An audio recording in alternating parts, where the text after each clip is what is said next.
Good morning, students. In the last class, we have completed what is poverty line, how is it drawn, on what basis it is measured, and we have seen that it is on the basis of income and expenditure, calories required by a person, which is calculated into rupees. Now we are going to do poverty estimates in our country. It is given in the table form also, just below this paragraph. So let's start with this poverty estimates in our country. There is a substantial decline in poverty ratios in India from about 45% in 1993-94 to 37.2% in 2004 and 5. That means the poverty ratios have declined. If you see the table, I'll show you there also. And the people below poverty line have come down to about 22% in 2011 and 12, which is the latest figure, last census 2011 and 12. As per this data, presently we have 22% of the poverty in our country. So let us see first of all the data which is given below this paragraph. This is the table which is 3.1 table, children. If you are using the old books, you may not have these new data. So you can even note down or click a pic and keep it with you. It tells about the estimates of poverty in India, both rural, urban and total. It is there in two forms. One is in the ratio and the other one is in the absolute number, which is in millions. Let us talk about first of all year 93 and 94. In year 93-94, in rural India, the poverty ratio was 507. In urban, it was less, that is only 32. And total, it was 45%. In 2004 and 5, you can see within these gap of 10 years, there is a tremendous decline in the poverty ratio of rural India from 507 to 42. And in urban, it is 26 and total 37. 2910, 34 in the rural, 21 in the urban and 30% total. And the latest one 2011 and 12, 26 in the rural, 14 in urban and total 22% of poverty ratio. Coming to the absolute numbers, which is given in the millions, in rural India, it was 329 in 93-94, which has come down to 217 in 2011 and 12. If we are comparing 93-94, 2011 and 12. In urban India, it is 75 million in 93-94 and it has come down to 2011 and 12. It has come down to 53 in 2011 and 12. If you see the total poverty in absolute number, it was 404 million in 93-94, which has come down to 270 million in 2011 and 12. So these are the figures in ratio as well as in the absolute numbers. We have a question just below the table, following the table. Let's do the question there here. First question is, you can see, because we need the table and the question both. Even if poverty ratio declined between 93-94 and 2004 and 5. First of all, let us mark these figures, which figures the question is talking about. The question is about 93-94 poverty ratio, and then 2004 and 5. That means it was 45% poverty in 93-94, which reduced to 37%. That is the first part. Second part, why did the number of poor remain at about 407 million? If we compare the absolute number, this and this number, children. If you see the absolute number, it was 404 million people below poverty line. Then it was 407 million people below poverty line. Now you may wonder that in the absolute numbers, if you see these two figures, 404 and 407, poverty is increasing as per whatever you are seeing the figures. But if you see the ratio, you will see that ratio is declining. Now that is what is the question, why? What is the reason for this? I'll simply tell you this. For example, for every 100 people, in earlier days, suppose we talk about, they were say total, just we had 1,000 people total in an area. And the poverty increase earlier was 20%. I'm just giving an example to you, 20%. Poverty increase was just, it was 20%. So when I say 20%, that means for every 100, 20 people are added. For every 100, 20 people are added.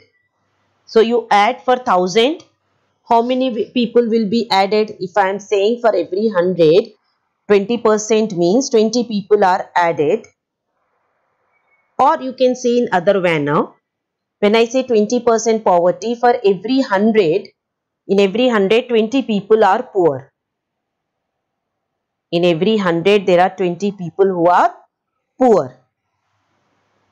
So, you calculate for 1,000 people, how many are poor. Now, let's come to the absolute figures. When I talk about absolute figures, when it is increasing, if you see the absolute number, it is increasing. For example, if I say now the poverty has declined. Earlier the poverty was 20%. Now the poverty has declined to 10%. It has declined to 10%. Now when I say it has declined to 10%, what is happening? One side the population is increasing. Now the population is not 1,000. Now the population is suppose 2,000. Because the population is also increasing side by side.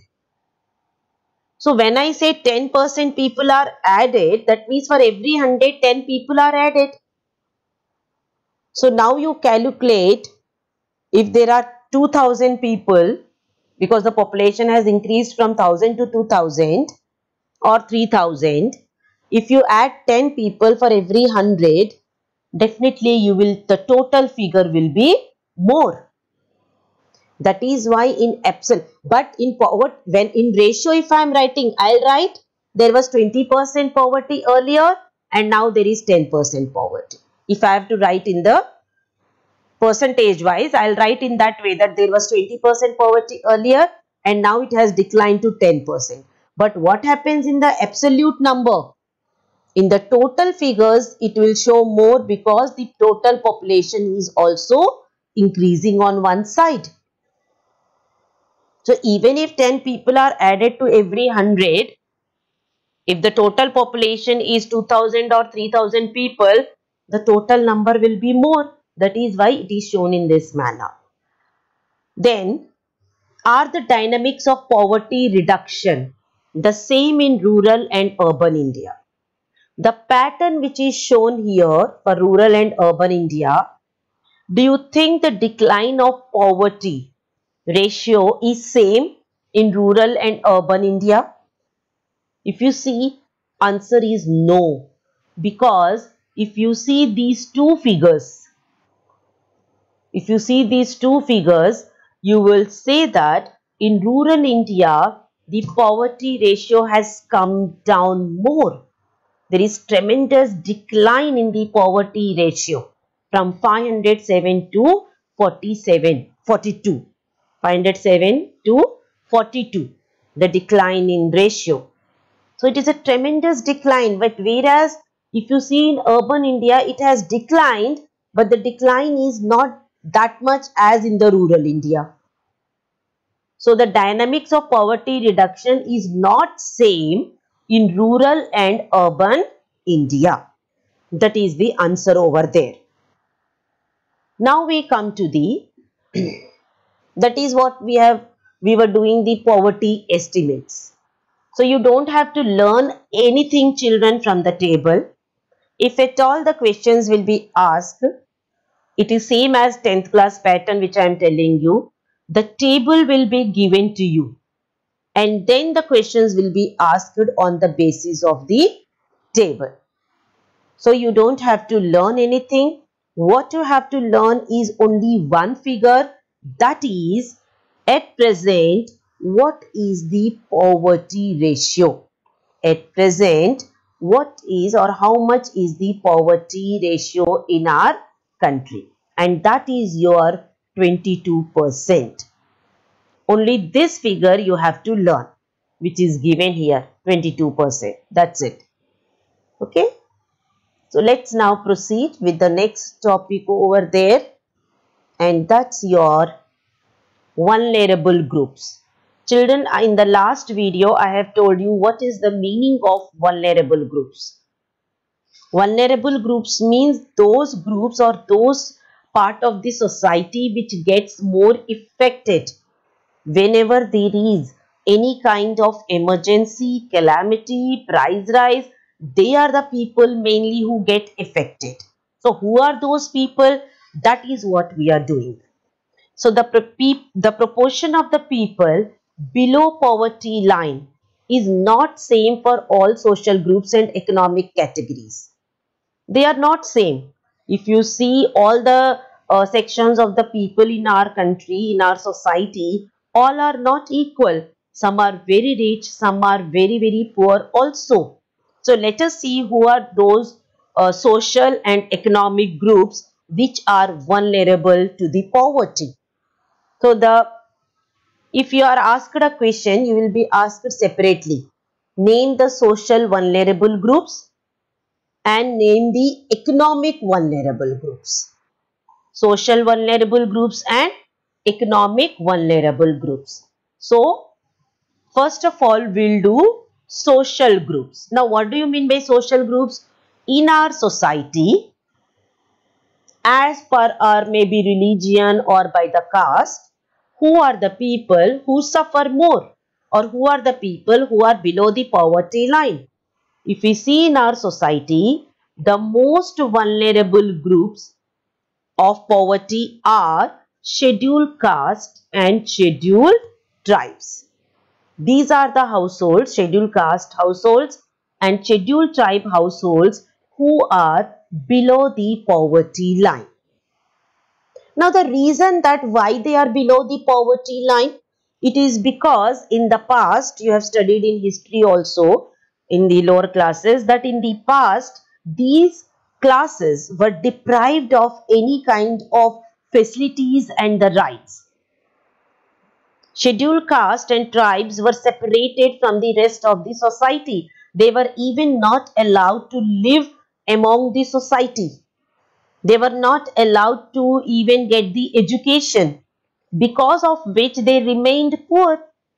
So that is why even today, these are the people who are below poverty line.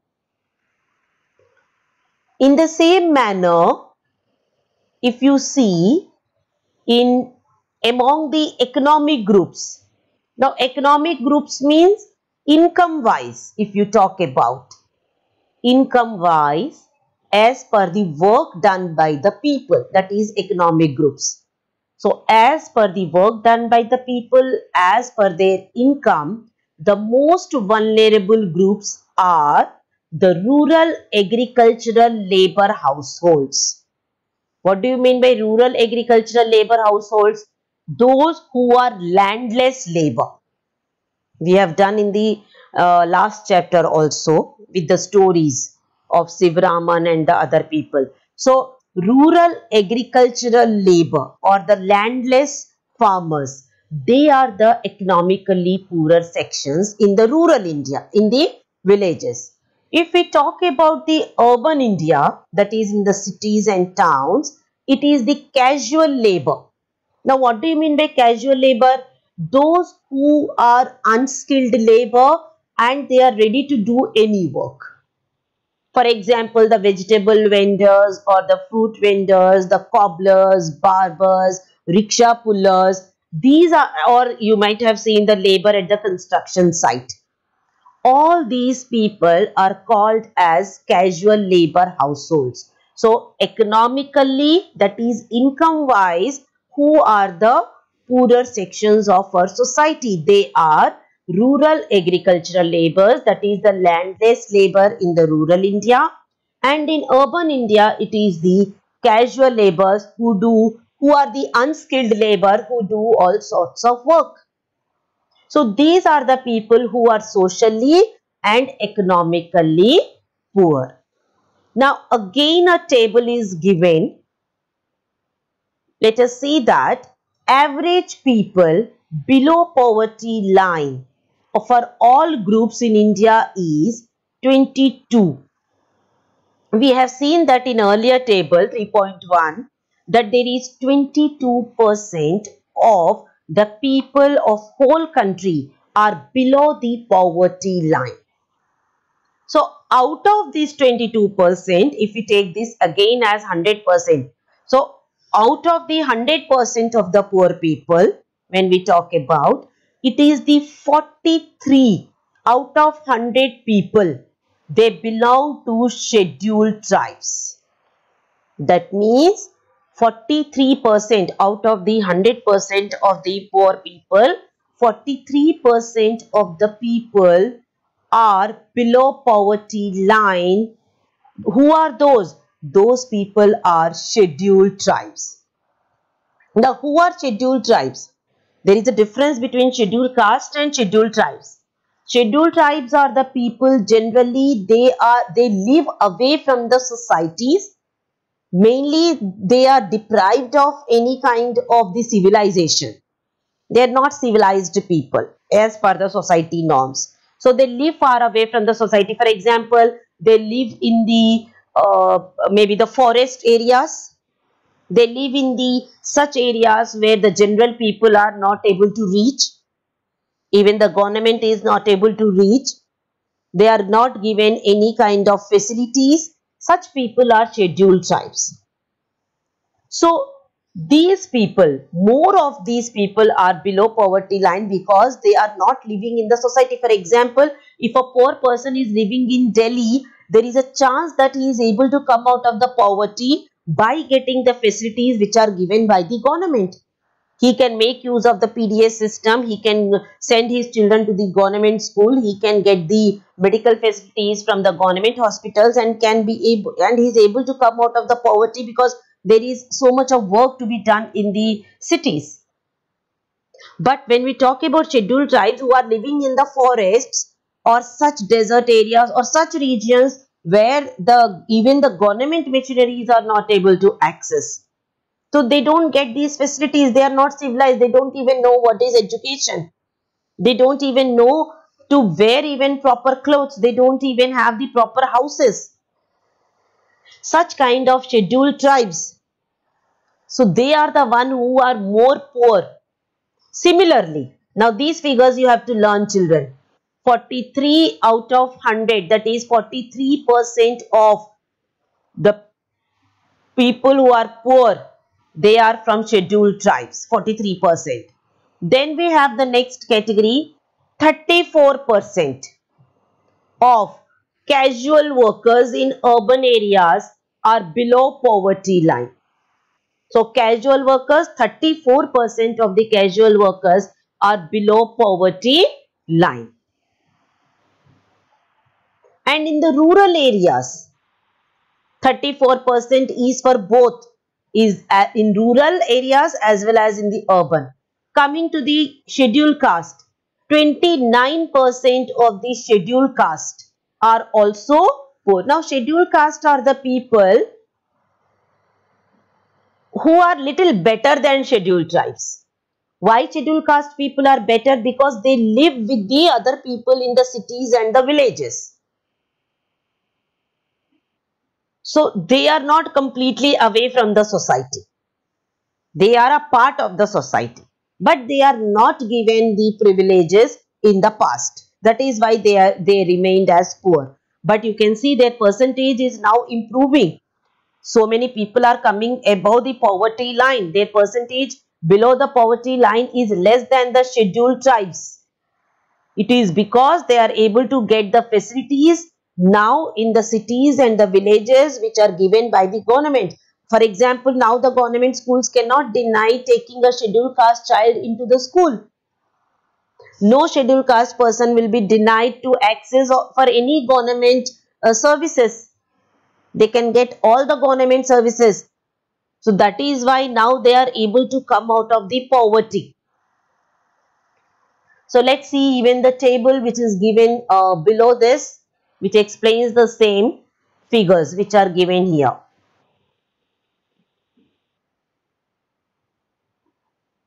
This is the graph. Again, you don't have to draw any graph. What figures you have to learn, which I have told you. First one, I am marking which figure you have to learn. 43% of the scheduled tribe people are poor.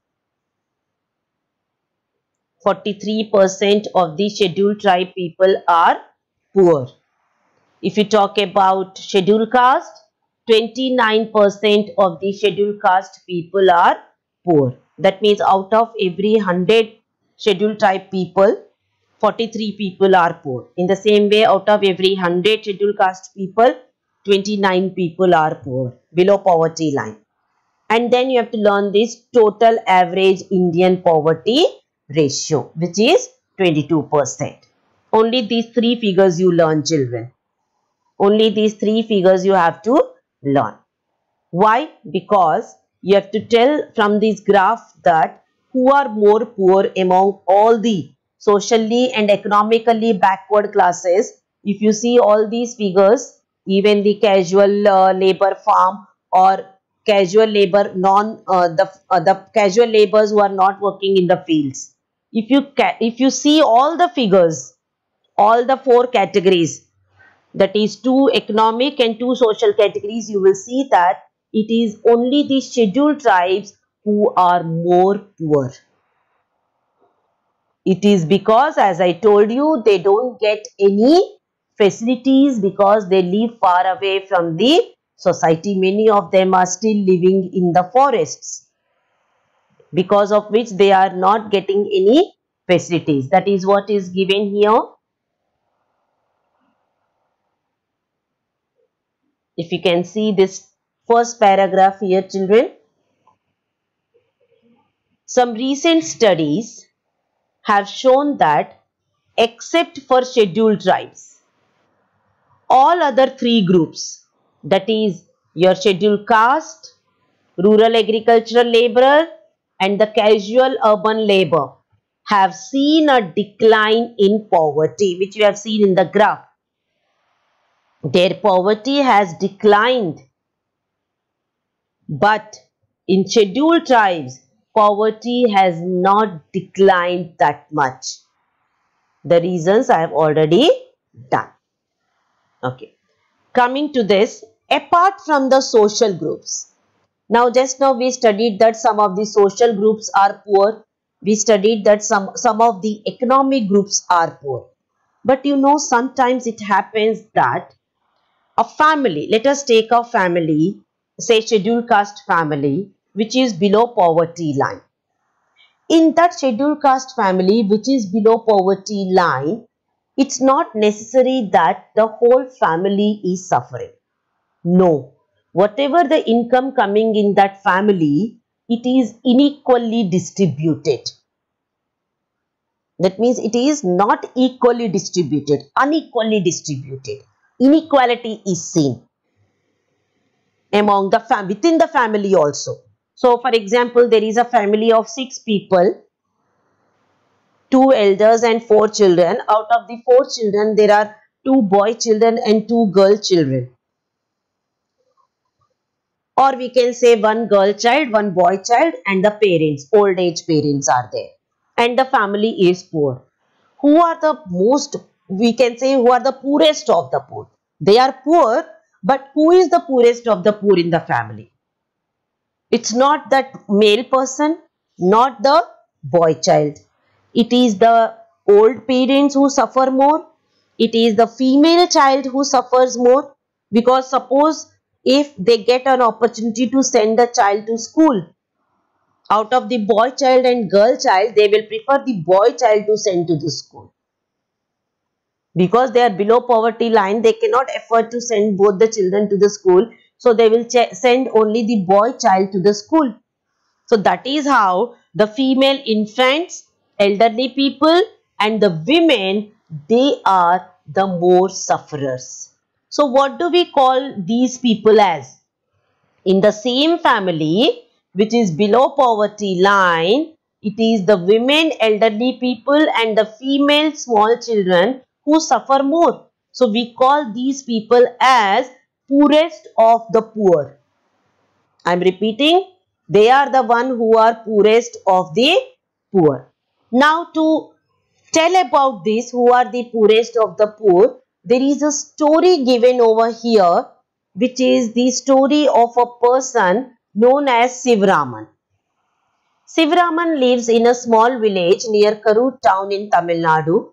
Karur is famous for its handloom and powerloom fabrics. There are 100 families in the village.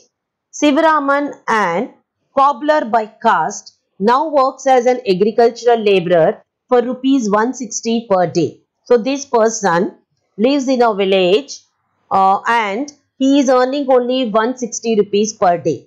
But that's only for 5 to 6 months and not regular job.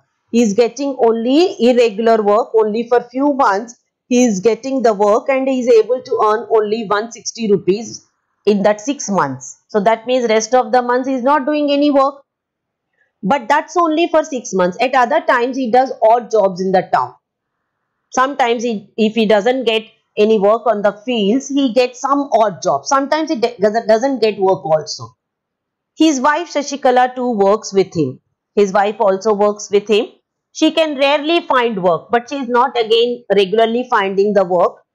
So she is sometimes only works and she is paid hardly rupees 100 per day for the same work that Sivaraman does. So you can see, even here the male worker is getting more payment than the female worker. The work is same. She is getting 100 rupees and he is getting 160 rupees. That's the difference here itself. You can see. And there are 8 members in the family. You can see there are 8 members in his family. And Sivaraman's 65-old widowed mother, that is, she doesn't have her husband. This 65-year-old mother is ill and needs to help with her daily chores. So she wants somebody who can help her in the household work. This Sivaraman also has a sister who is of 25 years old, unmarried sister. And he has 4 children who are between 1 year to 16 years. And out of these 4 children, 3 are girls and 1 is only the boy who is the youngest one. None of the girls go to school. Buying books and other things for school going girls is a luxury he cannot afford. So he cannot afford to send the girl children to the school. But also he has to get them married at some point of time. So he doesn't want to spend money on the education. It is Indian families' children. You can see that in India, girl children are not preferred and the boy child is preferred more, especially in the poorer families I am talking about, not in our families. So his mother has lost interest in life and his sister and elder daughter take care of the household because mother is ill. So sister and elder daughter takes care of rest of the children. Sivaraman plans to send his son to school when he comes of age. The son is very young, very small. So when he becomes of 4 or 5 years of age, Sivaraman is planning to send him to the school, but not the girl children. His unmarried sister does not get along. So his wife and unmarried sister, they both fight many times. Shashikala finds it her a burden. Shashikala, that is Sivaraman's wife, finds Sivaraman's sister as a burden at home. And Sivaraman cannot find a good boy or a groom for that girl to get married because there is no money, lack of money. Although the family has difficulty in arranging 2 meals a day, they are not able to even have 2 times meals a day. But the last line, Sivaraman managed to buy milk once in a while, but only for his son. So you can see, although the family is very poor, they don't have even food to eat twice a day, but he is able to manage to get milk for his son. So you can see that how the family is suffering below the poverty line, but still the male child is getting some of the benefit. So which social and economic group do you think they belong to?